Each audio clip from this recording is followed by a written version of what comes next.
Good deeds are like a boomerang. They always come back. 10-year-old Leo's mother Candace often told him. He only understood what she meant by that while returning home from the park one day. Before we continue, please take some time to subscribe to Dailydose, like and share this video with your friends. Candace noticed an older woman struggling to carry her bags, and in the blink of an eye, she hurried to the lady's rescue and helped her. This sudden act of hers puzzled Leo. "Mom, why did you help her when all she said in return was thanks? You never got anything else." "Son, when you keep putting out good, it will come back to you one day. Never expect anything in return when you help others. God will reward you himself." Leo nodded and brushed his mom's words off, knowing little they would leave an unforgettable impact on his life very soon. "Mom, where are we going now?" Leo grew curious when Candace took him elsewhere instead of their home.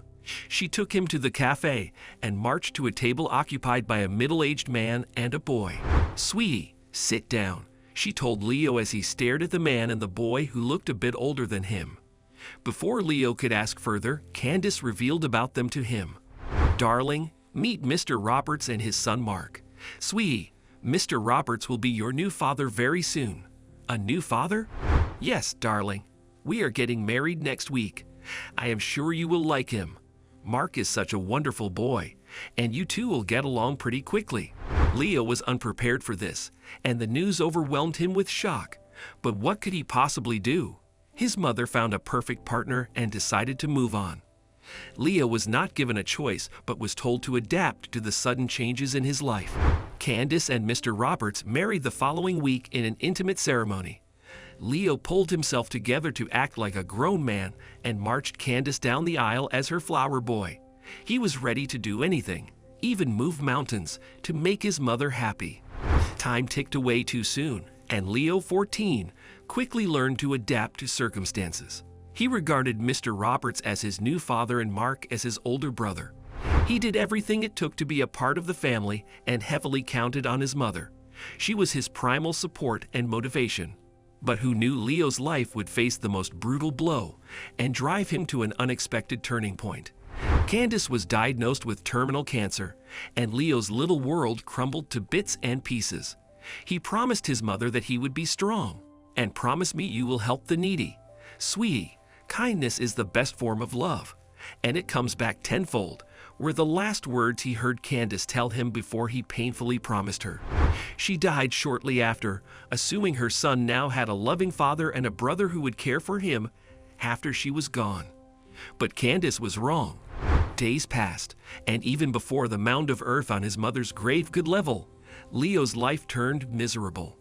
Mr. Roberts stopped sending him to school and made him do all the housework while pampering his own son Mark.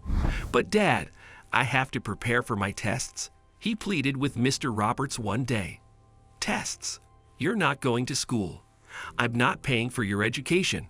You can stay in my house as long as you work for it." Leo was crushed, and his heartbroken soul fluttered like a caged bird inside him. Weeks and months passed, but nothing changed in Leo's life. Even when his teachers visited Mr. Roberts, asking why Leo was absent from school, he lied to them. "He told me he doesn't want to go to school. He is hurt after his mother's death, so he wants to stay home. Just give the boy some time. He'll be all right." Mr. Roberts made Leo do all the household work, garden, and wash his cars. Day by day, the poor boy lived like a servant. Several months passed, and one day, Mr. Roberts kicked Leo out of his house after he accidentally burned his expensive suit while ironing it. "Get out of my house. Do you know how much that suit costs? You'd never be able to afford it.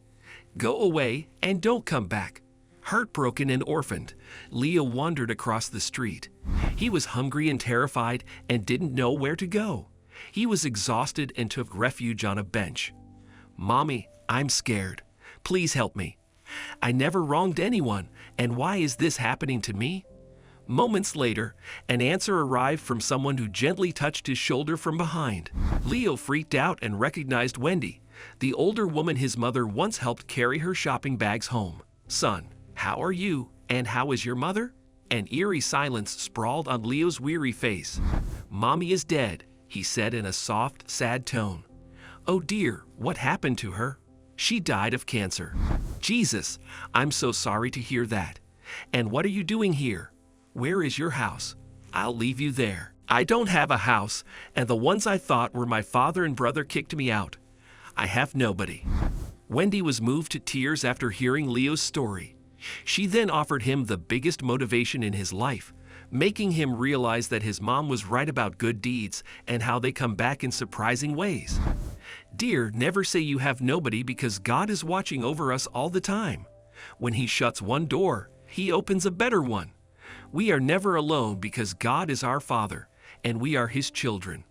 That said, Wendy took a grieving Leo home and showed him the doorway to his new life.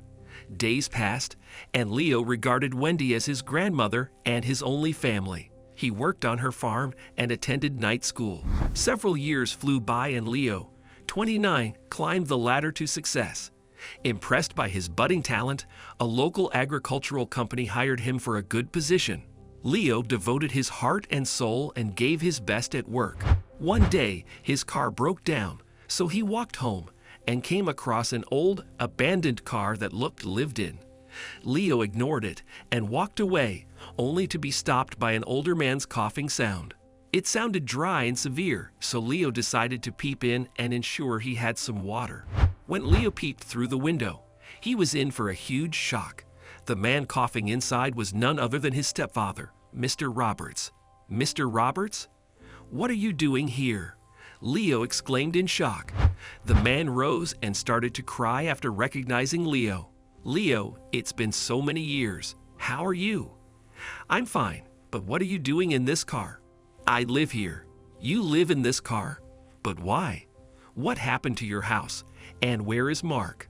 Mr. Roberts gulped his sorrow and spoke up, revealing that he had been kicked out by his beloved son, who he had loved and pampered all his life. I handed my company over to Mark because I was getting old. I trusted him, but he ruined my business. He took things for granted, and my company became bankrupt. I took it back from him and sold it off. Money ran out quickly, so I sold my house and then moved into a smaller house. I sold my cars to pay the debts, and my savings ran out. One day he booted me out, saying he would never let me in unless I returned with the money. I have no friends or family and nowhere to stay. My heart wouldn't allow me to live in a shelter for the homeless because I've never helped the needy. So I started living in this old, abandoned car and survived on alms from passers-by. After hearing Mr. Roberts out, Leo took the next most significant step of his life. He took his stepdad home and sheltered him. But dear, I was so cruel to you. Why do you want to help me? Mr. Roberts sobbed, feeling guilty and ashamed of himself. Leo smiled and replied, I was kind to everyone, and it returned to me. I now have a family, friends, and a home full of warmth and love. But what did you get out of being evil? Nothing. And this is where you ended up. Your deeds come back to you, so you should be careful of what you do. Family is not about having the same blood. It is about who loves you and stands by you when you are down. I needn't be your blood to take care of you. All I need is a heart, and I'm doing what my mother would have wanted me to do.